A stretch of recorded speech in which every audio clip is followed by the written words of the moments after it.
Good morning बच्चों, संस्कृति classes में आपका स्वागत है। आज हम आपको पास्ट परफेक्ट टेंस के बारे में बताएंगे। बच्चों, पास्ट परफेक्ट टेंस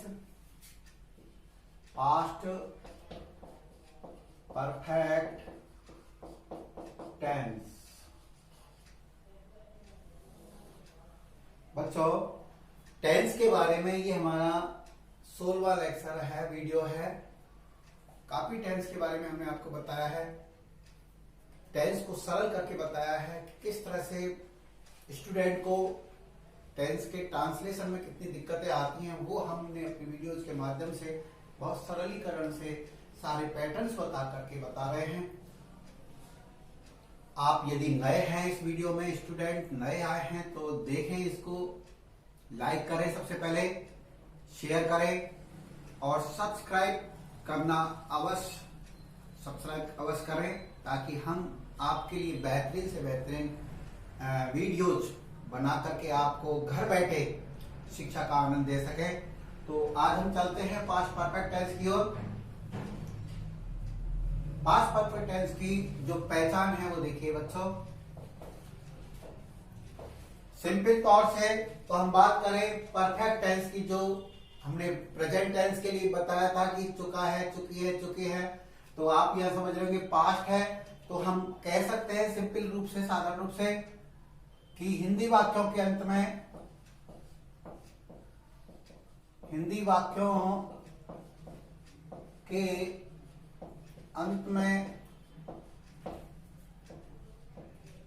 चुका था, चुकी थी, चुके थे आदि शब्द आते हैं, वो पास्ट परफेक्ट टेंस कहलाता है। यानी कि हिंदी वाक्यों के अंत में बच्चों चुका था, चुकी थी, चुके थे आदि शब्द आते हैं, तो वो हमारा पास्ट परफेक्ट टेंस होता है। ये एक साधारण सी जो हम अक्सर क्लास में पढ़ाया जाता है वो है। लेकिन यहां देखिए पास्ट परफेक्ट टेंस भूतकाल में, पास्ट माने भूतकाल, भूतकाल में ऐसा कार्य जो भूतकाल में ऐसा कार्य जो समय से पहले पूरा हो चुका होता था या हो चुका हो, वो पास्ट परफेक्ट टेंस में आएगा। भूतकाल में ऐसा कार्य जो समय से पहले पूरा हो चुका है, वो पास्ट परफेक्ट टेंस में आता है। बच्चों एक बात ध्यान रखेंगे, पास्ट परफेक्ट टेंस में भूतकाल में एक समय में दो कार्य हो रहे होते हैं। एक समय में दो कार्य हो रहे होते हैं, एक पहले होता है और एक तुरंत दूसरे बाद में हो जाता है। यानी एक कार्य पहले होगा और उसके बाद दूसरा कार्य हो चुका होता है, वो पास्ट परफेक्ट टेंस में आता है। सिंगल कार्य पास्ट टेंस में यदि हो रहा है, एक कार्य कर्ता द्वारा कोई एक कार्य पूरा हो चुका होता है, तो परफेक्ट टेंस में नहीं आएगा। बच्चों ध्यान रखना, यहां पर दो कार्य एक साथ होंगे, एक कार्य पहले होगा और दूसरा उसके बाद होगा। ऐसे वाक्य हमारे पास परफेक्ट टेंस में आएंगे। तो बच्चों देखें, इसमें जो पैटर्न है हमारा,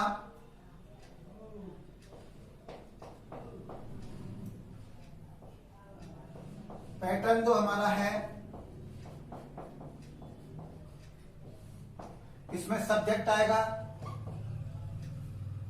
सब्जेक्ट के साथ हेल्पिंग वर्ब प्लस वर्ब की थर्ड फॉर्म, ऑब्जेक्ट, एडजेक्टिव, ये आएगा। यह ध्यान रखेंगे, हेड, यहां हेड के साथ वर्ब की थर्ड फॉर्म आती है। और हेड भी बच्चों एक वचन करता हो या बहुवचन करता हो, दोनों के साथ हेड ही आएगा। हेल्पिंग वर्ब जो है वो वर्ब की थर्ड फॉर्म आएगी, मुख्य क्रिया की थर्ड फॉर्म लगाएंगे। और हेड एक वचन करता हो या बहुवचन करता हो, वहां पर हेड ही लगेगा, दोनों के साथ, दोनों कर्ताओं के साथ हेड लगेगा और वर्ब की थर्ड फॉर्म लगेगी, ये ध्यान रखिए। फिर ऑब्जेक्ट लगेगा, एडजेक्टिव लगेगा, ये हमारा परफेक्ट हो जाएगा। अभी आपको बताया जा रहा है कि यहां पर दो कार्य एक साथ हो रहे होते हैं, एक कार्य पहले होगा और दूसरा उसके बाद गठित होगा। तो यहां पर जो कार्य, यहां पर आप लिखिए नियम,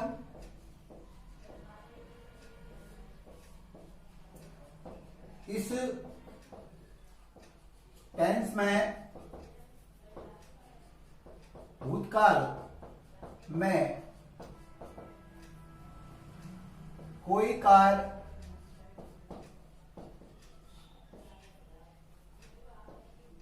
समय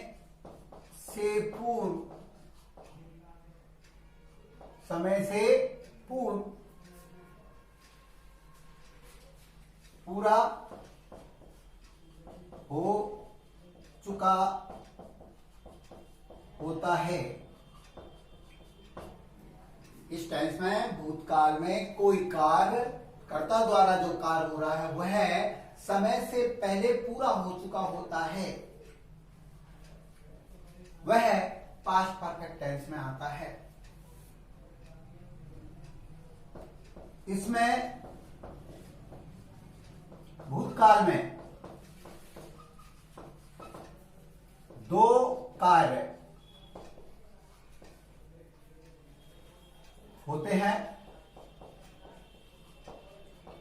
दो कार्य होते हैं। एक कार्य पहले घटित होता है,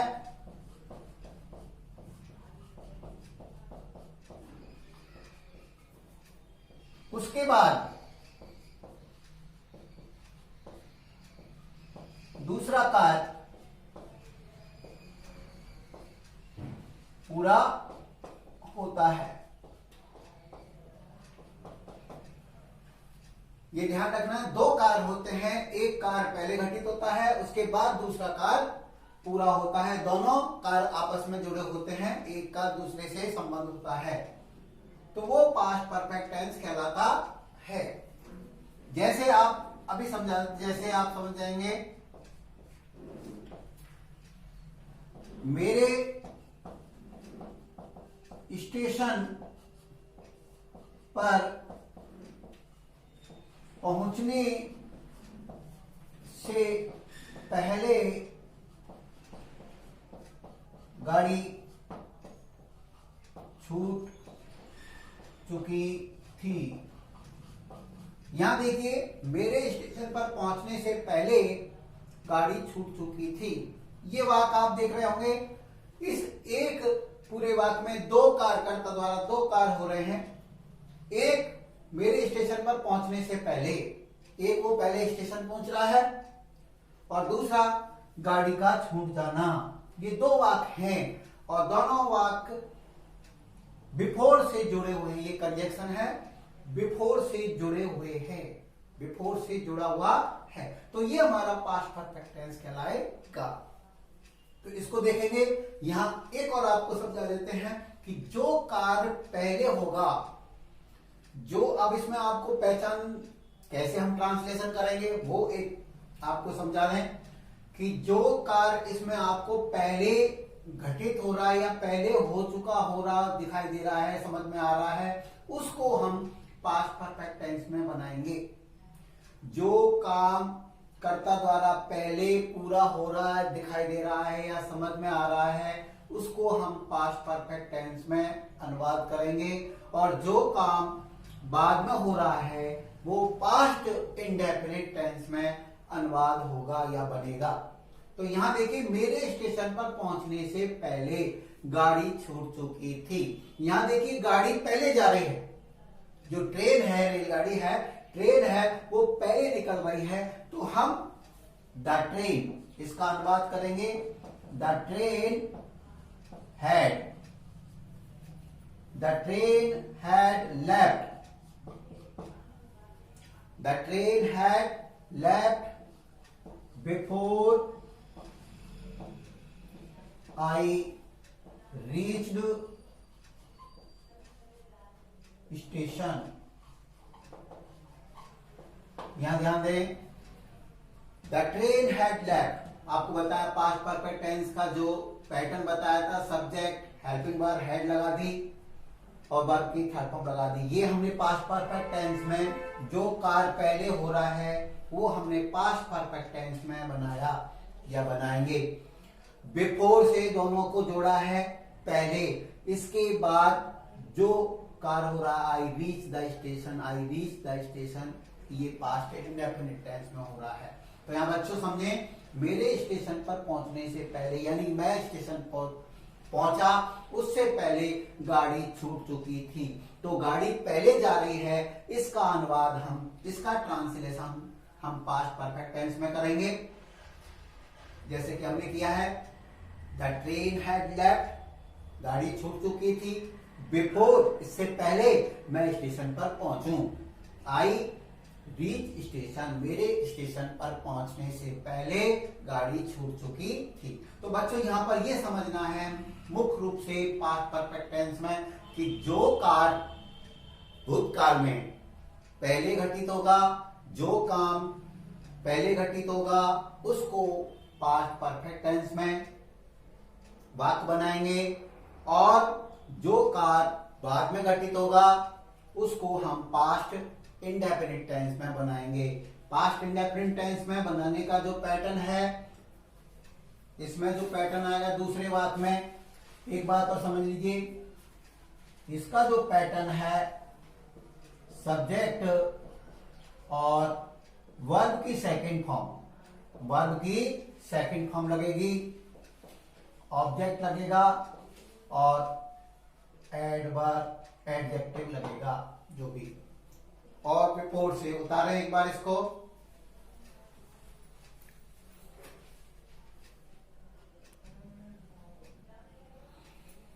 हाँ तो बच्चों उतारा होगा आपने, तो अब यहाँ क्लियर कर देता हूं।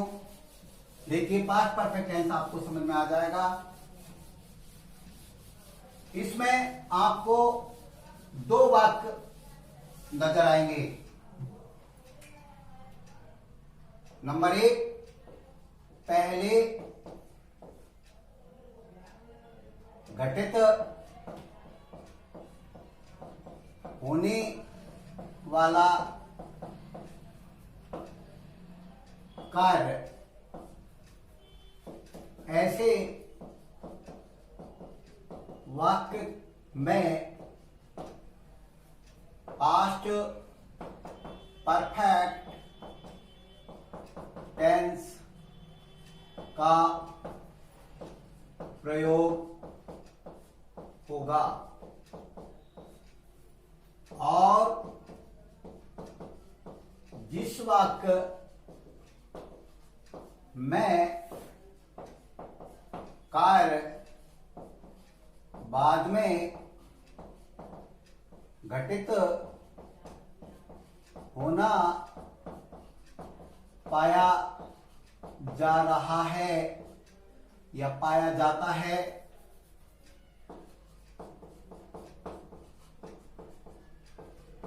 उस वाक्य में बच्चों पास्ट इंडेफिनिट का प्रयोग होगा।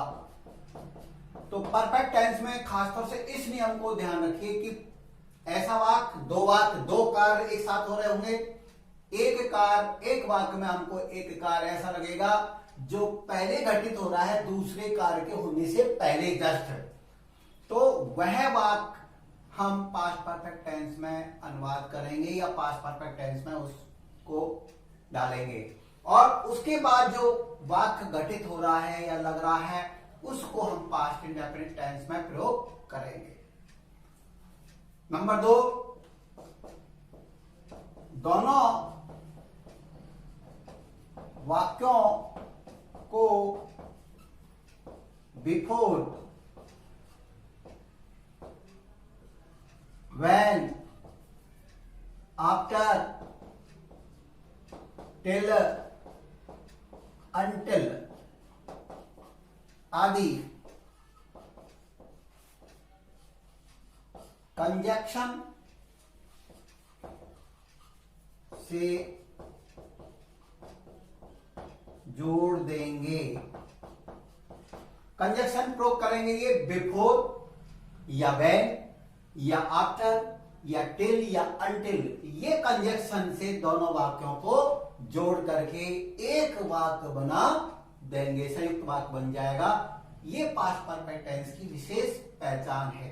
चुका था, चुकी थी, चुके थे, ये तो हम साधारण रूप से बताते आए, हमेशा बताते हैं, लेकिन ये ध्यान रखिएगा कि इसमें एक वाक्य जो संयुक्त वाक्य है दिखाई दे रहा है, उसमें दो कार्य हमको नजर आ रहे हैं एक कर्ता के द्वारा। तो उसमें जो दो कार्य हो रहे हैं, एक पहले घटित हो रहा है, जो पहले घटित हो दिखाई दे रहा है उसको पास्ट परफेक्ट टेंस में बनाएंगे। जो दूसरा कार्य घटित हो रहा है वो पास्ट इंडेफिनिट टेंस में बनेगा। और दोनों वाक्यों को बिफोर से या व्हेन से या आफ्टर से या टिल या अनटिल, जैसा भी लग रहा है, जैसा भी वाक्य में शब्द आया है, उस कंजक्शन से जोड़ देंगे और संयुक्त वाक्य बन जाएगा। बच्चों तीसरा नियम ध्यान रखिए, यदि आफ्टर के बाद वाला वाक्य, आफ्टर के बाद वाला वाक्य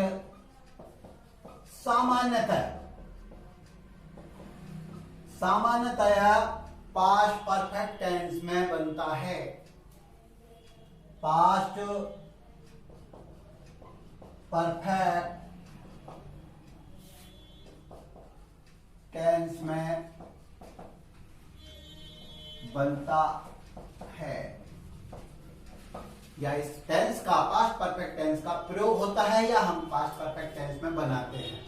ये समझिए, आफ्टर के बाद, यदि हम आफ्टर लगा रहे हैं, आफ्टर कंजक्शन का प्रयोग हो रहा है, तो आफ्टर के बाद जो वाक्य की रचना होगी वो पास्ट परफेक्ट टेंस में होगी। ये दूसरा,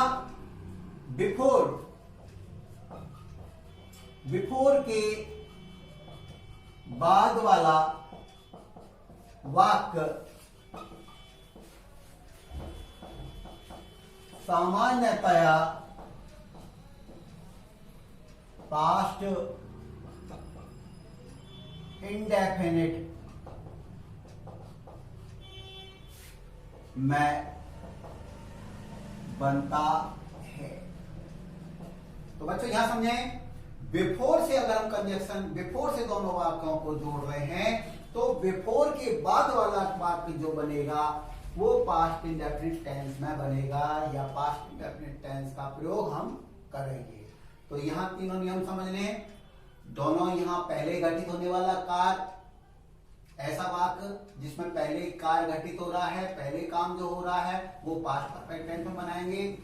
उसके बाद जो दूसरा कार्य घटित हो रहा है, पहले कार्य के बाद जो दूसरा कार्य घटित हो रहा है वो पास्ट इंडेफिनिट टेंस में होगा। और दोनों वाक्यों को ये कंजक्शन शब्द है, बिफोर, व्हेन, आफ्टर, टिल या अनटिल आदि इस कंजक्शन से जोड़ देंगे। यहां बता दें, आफ्टर के बाद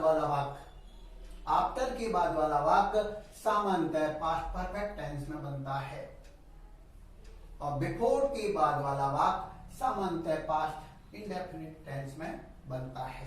उतारे इसको।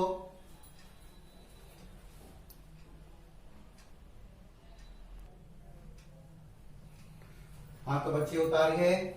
अब मैं आपको कुछ वाक्य बनाकर बता देता हूं, ताकि आपको ये नियम जो है हमने बताए हैं वो सीधे आपको समझ में आ जाएंगे, किस तरह से हम नियमों का प्रयोग कर रहे हैं। तो नियम देखें, समझ में आ जाएंगे। नंबर 1, डॉक्टर के आने से पहले मरीज जा चुका था। यहां पर देखिए बच्चों, डॉक्टर के आने से पहले, ये एक वाक्य हमको समझ में आ रहा है, पूरा एक वाक्य दे रखा है, तो ऐसे इसमें दो काम नजर आ रहे हैं। तो डॉक्टर के आने से पहले हो रहा है और एक दूसरा वाक्य में मरीज जा चुका था, और ये दोनों वाक्य पहले शब्द से बिफोर से जुड़ रहे हैं। तो ये बताया था नियम हमने, बिफोर के बाद वाला वाक्य अक्सर सामान्यतः पास्ट इंडेफिनिट टेंस में बनाएंगे। तो पैटर्न जो बनेगा हमारा, जो पैटर्न हमारा होगा, पास्ट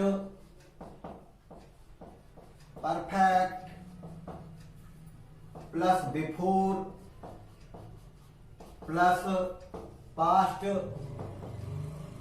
इंडेफिनिट।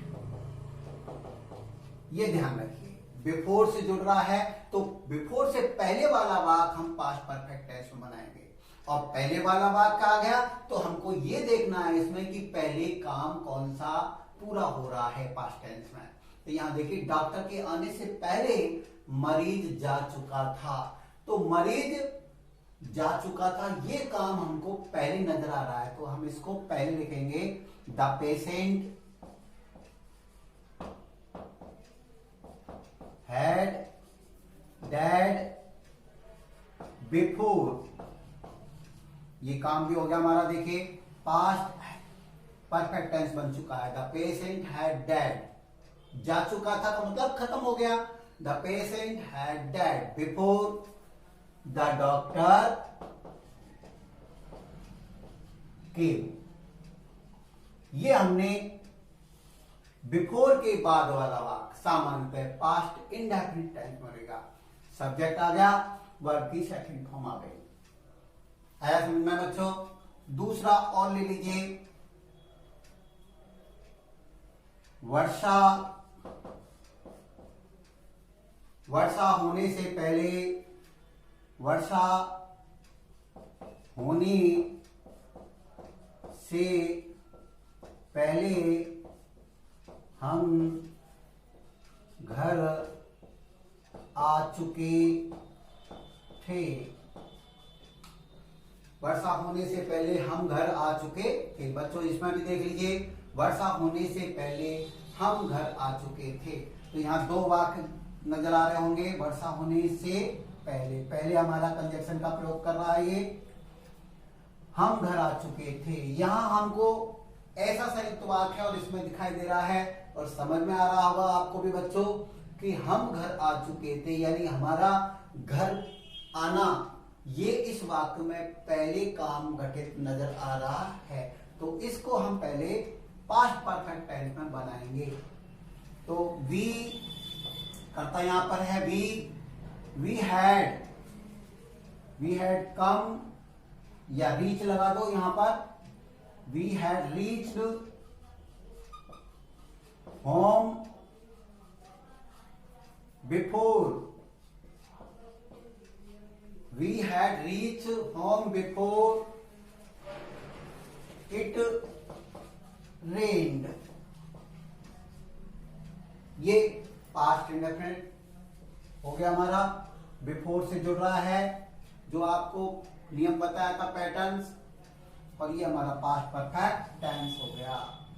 तो बच्चों आपको किस प्रकार ये पास्ट परफेक्ट टेंस समझ में आया? लाइक करें, शेयर करें, कमेंट्स करके बताएं, ताकि हम आपको और भी अच्छी तरह से टेंसों के बारे में ज्ञान दे सकें। जय हिंद, जय भारत।